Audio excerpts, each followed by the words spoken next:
Hi అండి, welcome to Srinidhi vlogs. ఈరోజు అయితే వీడియో వచ్చేసి నార్మల్ డెలివరీ కోసం నేను ఫాలో అయిన టిప్స్ మీతో షేర్ చేసుకోబోతున్నానండి. సో లేట్ చేయకుండా వీడియోలోకి అయితే వెళ్ళిపోదామా.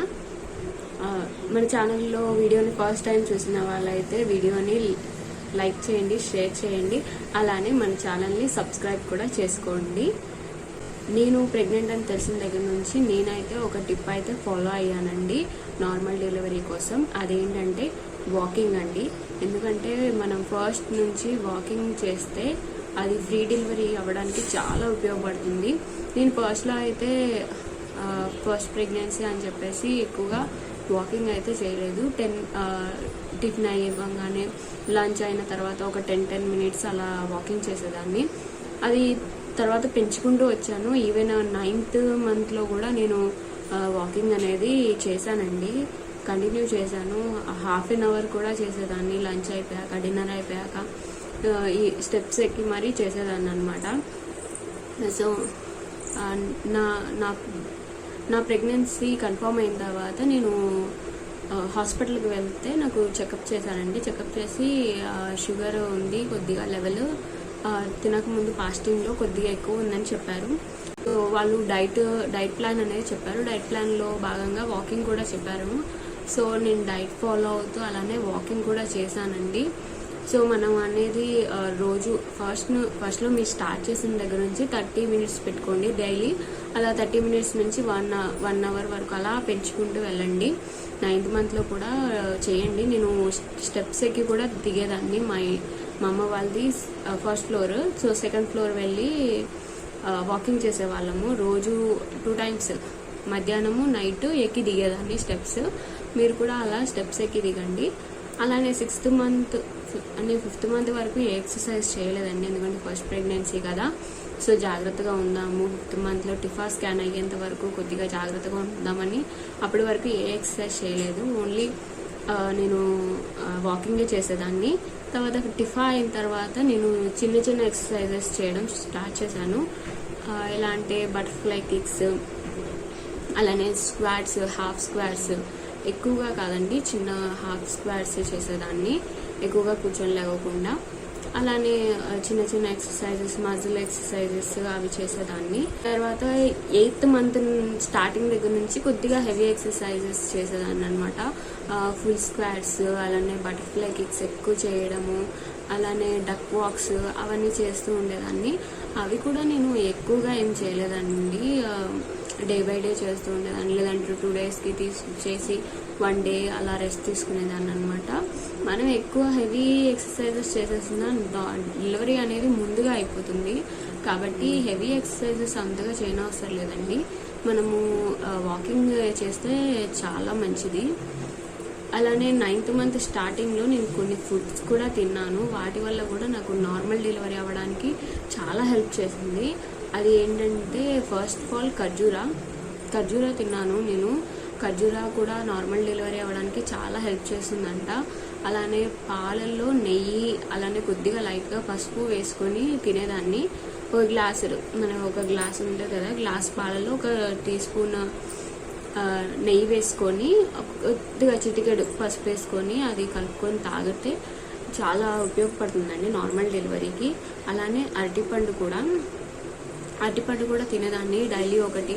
నాకు షుగర్ ఉందన్నారు కాబట్టి నేను ఎక్కువగా తినలేదు. డైలీ 1 తినేదాన్ని, లేదంటే డే బై డే అలా తింటూ ఉండేదాన్ని. మనకి అరటిపండు కూడా చాలా యూజ్ అవుతుందండి నార్మల్ డెలివరీకి. నేనైతే ఇవన్నీ తింటూ ఉండేదాన్ని. అలానే మెయిన్ థింగ్ ఏంటంటే 8th మంత్ వచ్చిన దగ్గర నుంచి నేను కొద్దిగా వంగుని ముగ్గు వేయడము, అలానే కింద కూర్చొని లేచేదాన్ని. ఎక్కువగా కిందే కూర్చునేదాన్ని పైన కన్నా. కానీ మా అమ్మమ్మ వాళ్ళు తిట్టేవాళ్ళు అనమాట, ఎందుకు నువ్వు నెలలు నిండిన తర్వాత కూడా కిందే కూర్చుంటున్నావు, మెట్లెక్కి దిగుతున్నావు, వాకింగ్ చేస్తున్నావు అని చెప్పేసి అరిచేవాళ్ళు.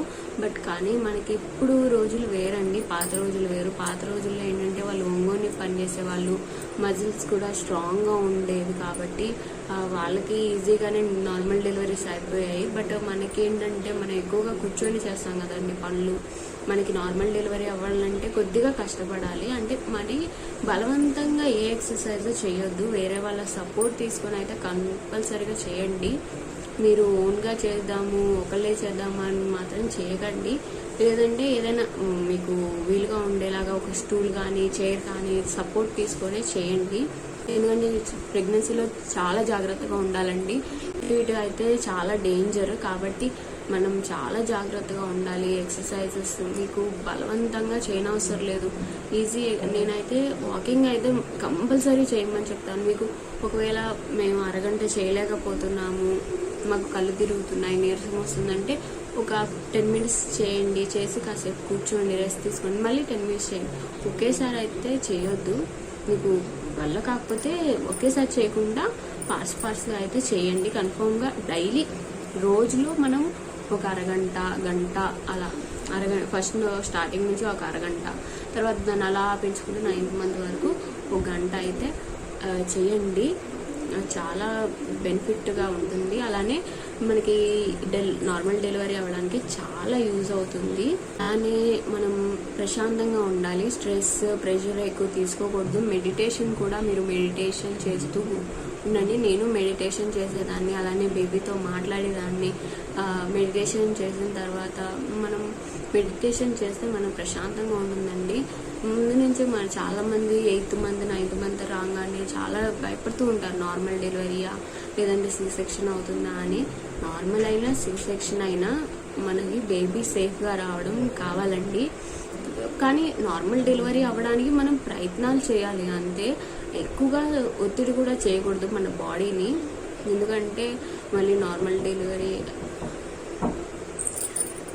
మనం నార్మల్ డెలివరీ అవ్వడానికి ప్రయత్నాలు అయితే చేయాలి అంతే తప్ప నార్మల్ డెలివరీనే అవ్వాలి అని చెప్పేసి ఫిక్స్ అయిపోకూడదు. ఆ టైంలో ఏది అవ్వాలంటే అది జరుగుతుంది. ఒకవేళ ఎమర్జెన్సీ అయితే C-section చేస్తారు కదా, కాబట్టి ముందే ఫిక్స్ అవ్వకండి. ఏది జరిగినా మన బేబీ సేఫ్గా రావాలి, హెల్తీగా ఉండాలి అనేది ఆలోచించండి. డెలివరీ టైంలో కూడా మనసు ప్రశాంతంగా ఉంచుకోండి. మీ వల్ల అవుతుందనే అనుకోండి. నార్మల్ డెలివరీ అంటే అమ్మో నార్మల్ డెలివరీయా నా వల్ల అవుతుందా అని అయితే అనుకోవద్దు. మనం బేర్ చేయగలము నార్మల్ డెలివరీ పెయిన్స్. కాబట్టి ఎక్కువ స్ట్రెస్ అయితే తీసుకోకుండా కూల్గా ఉండండి. ఈరోజు అయితే ఈ వీడియో ఇంతే అండి. వీడియో కనుక మీకు నచ్చినట్లయితే లైక్ చేయండి, షేర్ చేయండి, అలానే కామెంట్ చేయండి. మీకు జరిగింది నార్మలా C-section కూడా కామెంట్లో చెప్పండి. మన ఛానల్ని కూడా సబ్స్క్రైబ్ చేసుకోండి. ఓకేనండి, బాయ్.